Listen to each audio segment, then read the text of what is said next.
Philippine Embassy dito sa Cebu. Yan. Baba ako.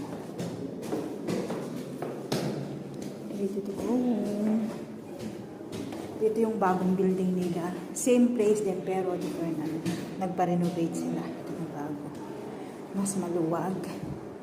Mas maganda. Tapos yung sa counter, ang ganda. Yan, dito.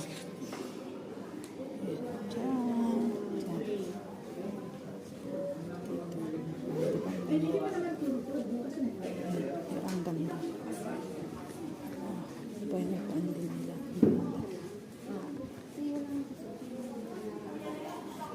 Ayan, so sa mga tips sa mga uuwi, pag same employer ka na, hindi na kailangang magpa-verify ng kontrata, no? I-attach lang yung yung old kontrata, yung na-verified dati. Ayan, so yung waiting na lang ako sa nakuha ko. Ganda.